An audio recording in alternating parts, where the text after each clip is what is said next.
पाकिस्तान में इस वक्त दो तरीके की बैंकारी होती है। एक कन्वेंशनल बैंकिंग जिसे सूदकारी बैंकिंग कहते हैं और एक इस्लामिक बैंकिंग। आज पाकिस्तान में जो जितनी बैंकिंग हो रही है उसका 20% इस्लामिक बैंकिंग में उसका हिस्सा है और इंशाअल्लाह ताला वो वक्त भी आएगा कि जब 80% जो है इस्लामिक बैंकिंग होगी और 20% जो है दूसरी बैंकिंग होगी। ये पैसे कमाए, जायज कमाए, ऐसे ना कमाए कि सामने वाले का जो है आप मिसयूज कर लें इमोशनली। वही मुल्क तरक्की करते हैं जिसमें जो है कंपटीशन होता है, फेयर प्राइसिंग होती है और वही सनत आगे तरक्की करती है। यही वजह है कि पाकिस्तान में आज जितनी सनतें हैं वो दुनिया में किसी और मुल्क में जाके नहीं लगा पाते। जैसे दुनिया की बड़ी बड़ी कंपनियां पाकिस्तान में, जैसे शेल कंपनी है, पाकिस्तान में लगा देती है, पीएसओ बाहर क्यों नहीं जा पाती। बिस्मिल्लाहिर्रहमानिर्रहीम। पाकिस्तान में इस वक्त आपको पता है कि दो तरीके की बैंकारी होती है। एक कन्वेंशनल बैंकिंग जिसे सूदकारी बैंकिंग कहते हैं और एक इस्लामिक बैंकिंग, जिसको वैसे है तो वही काम उनका, लेकिन वो हलाल तरीके से, हलाल इन्वेस्टमेंट्स में। और दुनिया में ये बात कहना गलत नहीं होगा कि इस्लामिक बैंकिंग और इस्लामिक फाइनेंस जो है वो बहुत तेजी से ग्रो कर रहा है और पाकिस्तान में भी कुछ ऐसी ही तस्वीर है। लेकिन मैंने हमेशा से देखा है कि पाकिस्तान में जब भी कोई चीज नई लाई जाती है या मुल्क या आवाम की सहूलत के लिए अगर हुकूमत किसी चीज में रियायत देती है तो मैंने देखा कि सामने जो है, सामने वाली जो सनत है या इंडस्ट्री है उसका बहुत गलत इस्तेमाल करती है और उनका असल मकसद जो है अपना मुनाफा होता है और वो उस मुनाफे में जो है से बहुत ज्यादा, जैसे कहते हैं कि नाजायज मुनाफा भी कमाती है, जिसकी इवेंचुअली कॉस्ट जो है पाकिस्तानियों को भरनी पड़ती है। मिसाल के तौर पे पाकिस्तान में जब ऑटो गाड़ियों की सनत आई तो उनको जानबूझ के प्रोटेक्शन दी गई कि ताकि वो ये सनत जो है डेवलप हो जाए और मुल्क में हम मकामी तौर पे गाड़ी बनाएं और ताकि फिर जब मकामी तौर पे बनेगी तो हमारे वसाइल मुल्क से बाहर दरामदात कम होंगी और रोजगार भी मिलेगा। और सबसे इंपॉर्टेंट चीज ये होती है कि जब आप मकामी तौर पे कुछ चीज तैयार करें तो मकामी लोगों को फायदा और दुनिया से सस्ती चीज मिले। लेकिन हमने देखा कि 1990 से पाकिस्तान की जो गाड़ियां हैं मकामी तौर पे तैयार, अभी तक तो पूरी कोई गाड़ी तैयार नहीं हुई पाकिस्तान में और अभी भी वो यही कहते हैं कि रुपए की कदर इतनी गिरने की वजह से जो है गाड़ियों की कीमत महंगी करनी पड़ रही है और जो है लोगों से जो है बहुत सारा जिसे कहते हैं महंगी गाड़ियां बेच के वो सरमाया कमा रहे हैं। अगर वही चीज आप इंडिया में देखें तो सस्ती है। इसी तरीके से जब मुल्क में बिजली चाहिए थी तो बिजली घरों को लाया गया। बिजली घरों को भी ये मुराद दी गई कि आप आए, आपको टैक्स भी फ्री, ड्यूटियां भी फ्री, ये भी फ्री, वो भी फ्री। आज आप देख लें कि 2200 अरब रुपए जो है सिर्फ इस साल बिजली घरों का किराया भरेंगे और वो हम अपनी बिजली के बिलों में दे रहे हैं।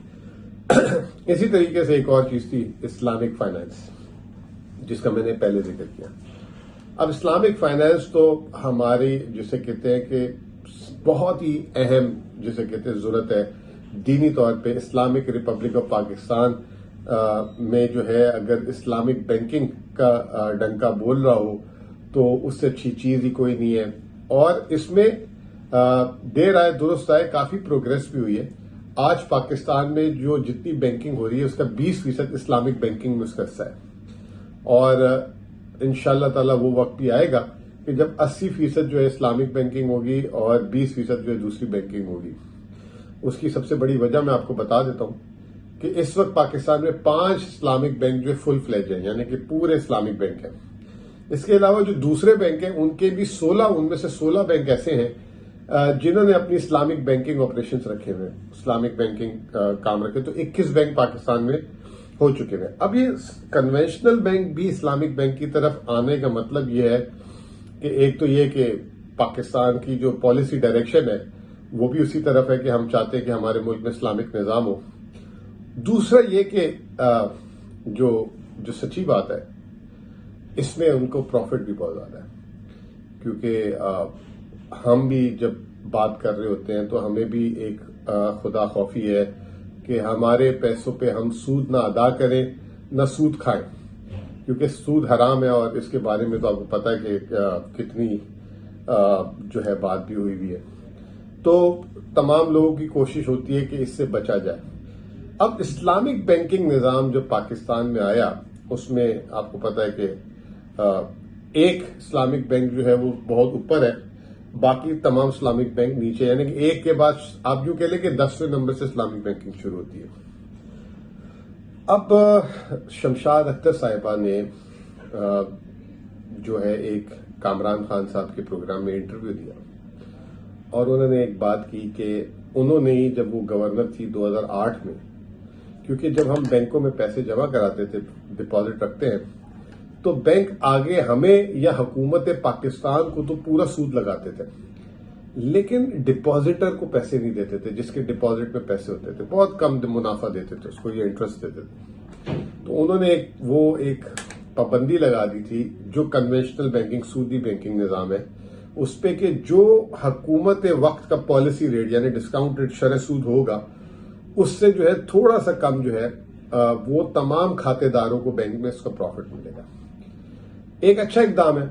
अब आप ये कह लें कि मतलब सूद के पॉइंट ऑफ व्यू से तो मतलब एक अलग इंटरप्रिटेशन है उसकी, लेकिन उससे हुआ क्या कि लोगों ने फिर एक तो सिस्टम में पैसा लेकर आना शुरू हो गए, बैंकों में पैसा रखना शुरू कर दिया।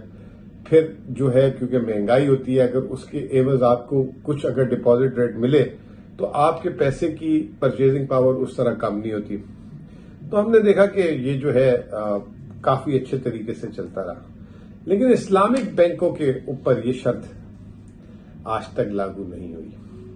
और उसकी एक जो सबसे बुनियादी वजह बताई जाती है कि इस्लामिक बैंक जो है अभी भी उनको वो पूरे तरीके से अपने पैर नहीं जमा सके, जिसकी वजह से उन पे थोड़ी सी नरमियां हैं। अब पाकिस्तान में कितना बैंकों के पास जिसे कहते हैं खातेदारों का डिपॉजिट है? 22,500 अरब रुपए टोटल अगर डिपॉजिट जो है बैंकों के पास आज की तारीख में है। और हुकूमत जो है इस पे अगर 20%, ये जो बैंक है आगे हुकूमत को 20-21% पे उधार देते हैं, तो ये तकरीबन 4.5 से 5,000 अरब रुपए जिसे कहते हैं कि सूद की या प्रॉफिट की आमदनी है बैंकों की इन डिपॉजिट के पीछे। तो ये जो पैसे हैं हुकूमत ने, जब स्टेट बैंक ने इस पे जो मिनिमम डिपॉजिट रेट लगा दिया, तो बैंक जो आगे कर्ज देते हैं या इन्वेस्टमेंट करते हैं तो उसका कुछ हिस्सा खातेदारों को दे देते हैं। अच्छी बात है, लेकिन इस्लामिक बैंक ये 22,000 अरब रुपए में से कितने उनके पास है? ये कहा जा रहा है कि 20% से तजावुज कर चुकी हुई है। जो 2022 के नंबर है, अभी 23 चल रहा है, 5,500 अरब रुपए इस्लामिक बैंकों के पास है। अब इस्लामिक बैंक के पास अगर आप 1 लाख रुपए रखते हैं तो इस वक्त इस्लामिक बैंक आपको जो उस पर मुनाफा दे रहा है वो दे रहा है ऑन एन एवरेज 10 से 11%, कुछ 12% भी दे रहे हैं। यही पैसा अगर 1 लाख रुपए आप दूसरे बैंक में रखते हैं सेविंग अकाउंट में जो नॉन इस्लामिक बैंक है, तो वो आपको इस वक्त 20.5% दे रहे हैं। यानी कहां 10%, कहां 20.5%। अब और जो हुकूमत का जो इस वक्त स्टेट बैंक का जो ऑफिशियल पॉलिसी रेट है वो 22% है। तो चले 22% हुकूमत का है, 20.5% कन्वेंशनल बैंक दे रहे हैं, इस्लामिक बैंक सिर्फ 10-11% दे रहे हैं, 12% दे रहे हैं। तो यहां पे मैं समझता हूं कि इस्लामिक बैंकों में उनकी जिसे कहते हैं पार्टी लगी हुई थी। और बहुत सारे लोग, मैं खुद जाती तौर पे जानता हूं कि वो सख्त नापसंद करते हैं। वो कहते हैं चाहे कुछ भी हो जाए, हमने जो है इस्लामिक बैंक में ही पैसे रखने हैं और इसका शरई रीजन है।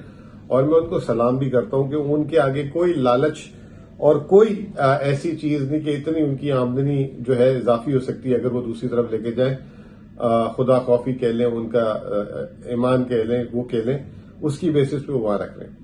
लेकिन दूसरी तरफ जो हमारे इस्लामिक बैंक है वो उसका पूरा फायदा उठा रहे हैं। जब शरह सूद 10-11% था तो ये बैंक 4 से 5% अपना मुनाफा रखते थे, और अब वही बैंक जो है तकरीबन 10%, 8 से 10% रख रहे हैं। तो ये जो है इससे आप जो समझ लें कि अगर 5,500 अरब रुपए इनका डिपॉजिट है तो ये 1,000 अरब रुपए कमा रहे हैं।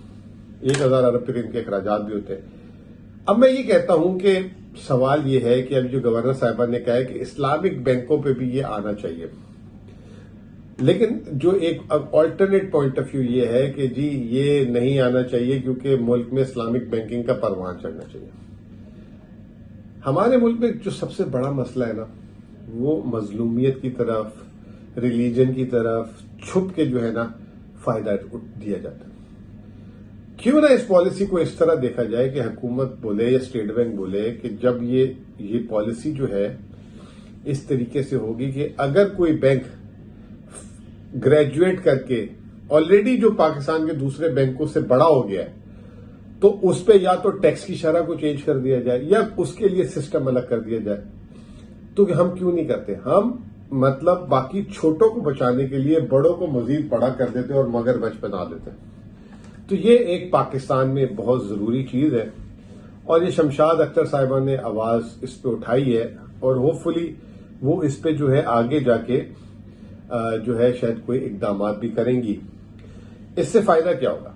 इससे फायदा ये होगा कि अगर आज 5,500 अरब रुपए इन बैंकों के पास है, इस्लामिक बैंकों के पास, और ये 43% से ग्रो कर रहा है, दूसरे बैंकों का डिपॉजिट सिर्फ 13% से ग्रो कर रहा है।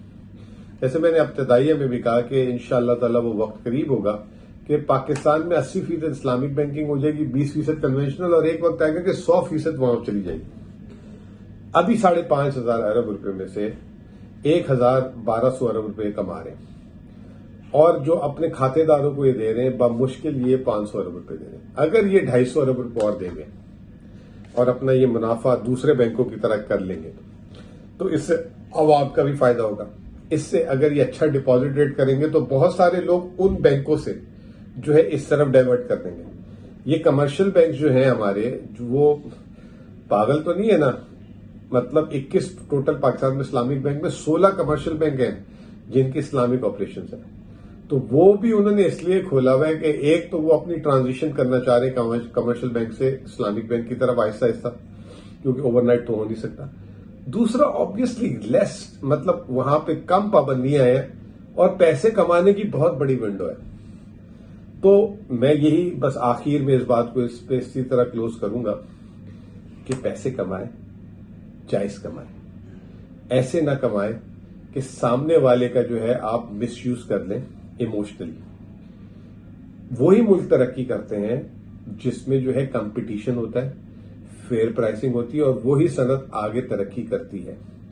यही वजह है कि पाकिस्तान में आज जितनी सनतें हैं वो दुनिया में किसी और मुल्क में जाके नहीं लगा पाते। जैसे दुनिया की बड़ी बड़ी कंपनियां पाकिस्तान में, जैसे शेल कंपनी है, पाकिस्तान में लगा देती है, पीएसओ बाहर क्यों नहीं जा पाती? क्योंकि वो कंपेटिटिव ही नहीं है। इसी तरीके से जो दुनिया की कंपनियां दुनिया में हर मुल्कों में फैलती हैं वो इसलिए कि वो कंपेटिटिव होती हैं। पाकिस्तान की कंपनियां जो है इसलिए बाहर नहीं जा सकती, उनको प्रोटेक्ट कर करके आप उनको मुनाफे देते रहते हैं, वो दुनिया में जाए तो जो साल भी ना निकाल सके। तो अगर आपने, जो डार साहब कहते हैं कि G20 का हिस्सा बनाना है, तो G20 का हिस्सा बनाने के लिए आप कॉम्पिटेंसी क्रिएट करें, तब जाके ये मुल्क आगे बढ़ेगा। बहुत बहुत शुक्रिया।